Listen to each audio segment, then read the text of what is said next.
Mental ഹെൽത്തിൽ നിൽക്കുക, ഡിപ്പാർട്ട്മെൻറ്റിൽ നിൽക്കുക, അല്ലെങ്കിൽ ഒരു സൈക്കോളജിസ്റ്റ് ആയിട്ട് നിൽക്കുക എന്ന് പറയുന്ന ഒരു ഈസി ആയിട്ടുള്ളൊരു ജോബായിട്ട് ഞാൻ കൺസിഡർ ചെയ്യുന്നില്ല. കാരണം നമ്മുടെ മുന്നിൽ വന്ന് നിൽക്കുന്ന ആൾക്കാർക്ക് പലപ്പോഴും പല പ്രശ്നങ്ങളാണ് പറയാനുള്ളത്. അവർക്ക് നല്ല കാര്യങ്ങളല്ലല്ലോ നമ്മളുടെ അടുത്ത് കൂടുതലും ഷെയർ ചെയ്യാനുണ്ടാവുക. കരയാനുണ്ടാവും, അല്ലെങ്കിൽ കുറേ പ്രശ്നങ്ങൾ പറയാനുണ്ടാവും, കുറേ ഫൈറ്റ് ഉണ്ടായിരിക്കും. സോ നമുക്ക് ജോലി കഴിഞ്ഞ് പോവുക അല്ലെങ്കിൽ ജോലിയിൽ നിൽക്കുന്ന ഒരു മെൻ്റൽ വർക്കാണ്. മോർ ദാൻ ഫിസിക്കൽ നമ്മൾ ടയേർഡ് ആവണേക്കാളും ഒരു മെൻ്റൽ വർക്കായിട്ടാണ് കാണുന്നത്.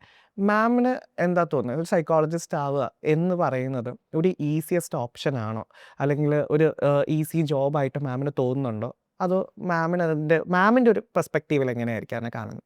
For me, I don't think any job is easy. പിന്നെ സൈക്കോളജിസ്റ്റ് എന്നുള്ള ജോലി ഒരു ഭയങ്കര ബുദ്ധിമുട്ടുള്ളൊരു ജോലിയായിട്ടും എനിക്ക് തോന്നണില്ല. ഇപ്പം ഒരു എഞ്ചിനീയറായിട്ട് വർക്ക് ചെയ്യുന്ന അയാൾ ആ ഏരിയസിൽ അയാൾക്ക് സ്കിൽസ് ഉണ്ടാവണം. Then the work becomes very easy. അതിലൊരു പാഷൻ ഉണ്ടാവണം, ഇറ്റ് ബിക്കംസ് ഈസി.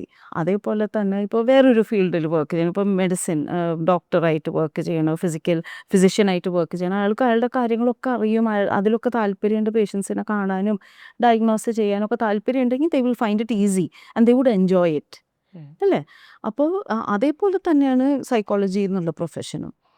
അവിടെ നമ്മുടെ സ്കിൽസ് എന്ന് പറഞ്ഞാൽ empathising, non judgemental attitude and accepting the person with all the flaws. ഇത്രയും കാര്യങ്ങൾ നമ്മളെ തന്നെ അങ്ങോട്ട് പ്രൊഫഷണലി ട്രെയിൻ ചെയ്തിട്ടുണ്ടെങ്കിൽ ആ വർക്ക് ആൻഡ് എപ്പോഴും നമുക്കൊരു ഇൻവെസ്റ്റിഗേറ്റീവ് മൈൻഡ് വേണം. അതായത് നമ്മളൊരു ഫോറൻസിക് രീതിയിലൊന്നുമല്ല വർക്ക് ചെയ്യുന്നുണ്ടാവുക. We are basically working in the clinic. പക്ഷെ എന്നാലും why is this happening to the client? What is he going through? What is she going through? Why is their life like this? How can I make it better? How can they make it better? Which way do I support them? ഈ രീതിയിൽ എപ്പോഴും നമ്മളിങ്ങനെ ഇൻവെസ്റ്റിഗേറ്റും മൈൻഡായിട്ട് ഇരിക്കണം.